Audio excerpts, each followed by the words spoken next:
like asking them when exactly do you feel I've met this need? Like when I'm doing X, Y, Z. That's like what are the things that I do that make you feel this or that's rob you of great, this great, experience? great idea. Thank you. Carrie, Yes. maybe you can give the example when you were sitting with Matt. What were the words that you said to him, and how did he answer you in words that the light came on? So Right. that would be like an example. Okay. So well, let's. Okay. No, I got it. That's good. That's good. So I'll handle it. So first, what Annette said is it's important. People don't come with an owner's manual. When you get together, you don't pull out a book and say, this is how to operate me. Okay, if you want to make me happy, and you want, this is about me, this is how to operate me. You don't do it. So we go into a relationship and we're guessing.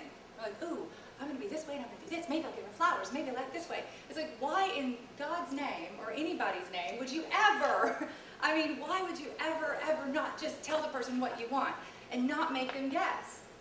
Don't make people guess about what you need. Just say it. Well, he should know. If she loved me. It's so funny the way we are in relationship because we need to say it. And Annette had a great point. Say, okay, when do you feel significant?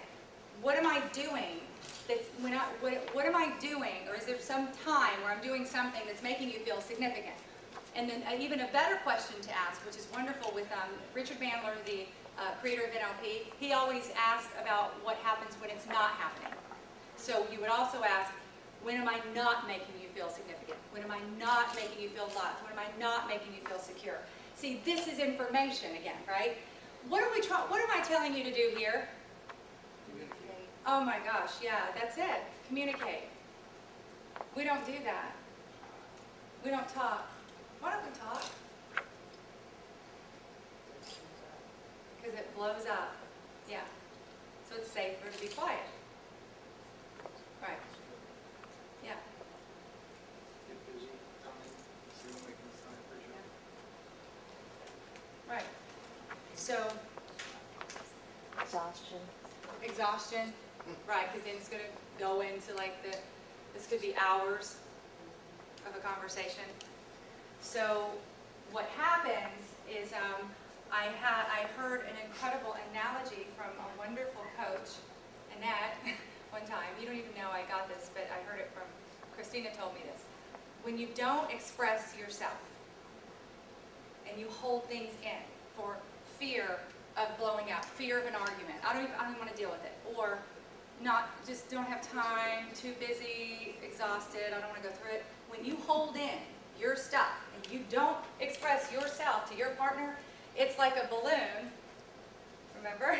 It's like a balloon that you keep pushing down in the water, like you're standing in a swimming pool, and you keep pushing it down and pushing it down and pushing it down and pushing it down. So every time you stuff it or you swallow it or you say no or you're just like, and you walk off mad, you're pushing the balloon down and pushing the balloon down, and then one day what's going to happen?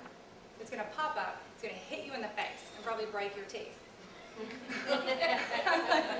So it's not effective because then one day, you know, your partner comes in and it's like, hey, what's for dinner? And you're like, what do you mean, what's for dinner? You know, it just, all of a sudden it's like, oh my God, you know, everything comes out, right?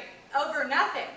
And that is the problem with no self-expression and no communication. So we're just talking about communication. And you know what? Take the risk. There's going to be a blow up. Take the risk that sit down, make the time. And again, if there is, well, we're going to talk about that in a minute. I won't get to that right now. Okay. So are there any questions right now about, oh, I was going to talk about what he said. Okay. So what he said the words, I can't remember exactly, but I remember generally he said, I don't feel like I am important in this house.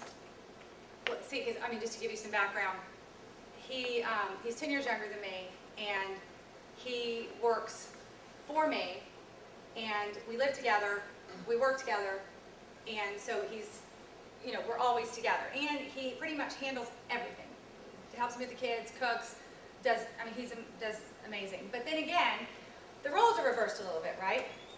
So he's like, I don't feel like I'm important in this house. Like I don't really have a voice. And that's when I got it. Like it was like, oh, significant. So see, I had the tools and I immediately plugged it in. Now I was mad at him. Have you ever been really mad and you don't want to work on something with somebody? Like you're like, don't want, you're not, if you're mad at somebody, you don't even want to do any of this crap. You want to throw it in the garbage and walk off and, right? I mean, it's hard. It takes something so big to work on something when you're mad. It takes a big person, a really big person. And that's what you guys are, you're here. You're big people. You wouldn't even be here right now. You drove from Orlando. And you're committed. You're great people. You say you've got the skills to do this. So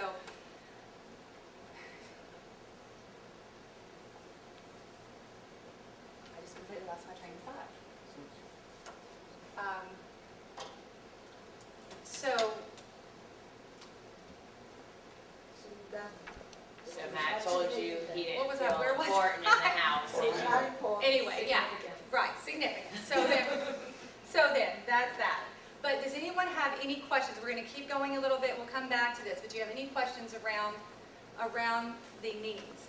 And talking to each other, finding out what is the other person's needs, what's important to them, how do I meet that need?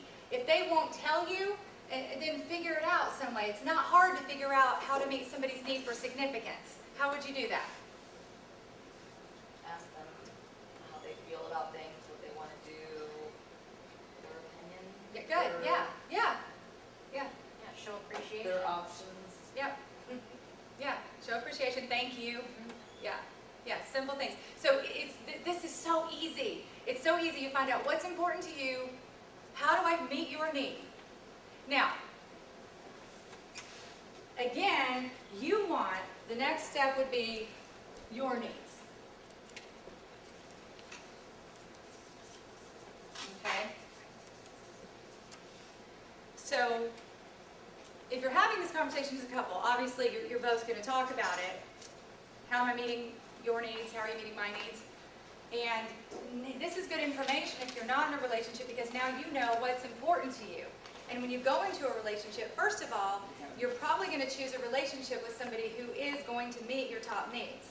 Or they're going to at least have some, they're going to care about them in some way. It's going to be important to them. So, and when you go in, you're going to tell someone, this is important to me, so they don't have to guess about it. And you know. And it's also going to be a trigger for you when it's not being met that you need to what? Talk. Ask. Ask, right.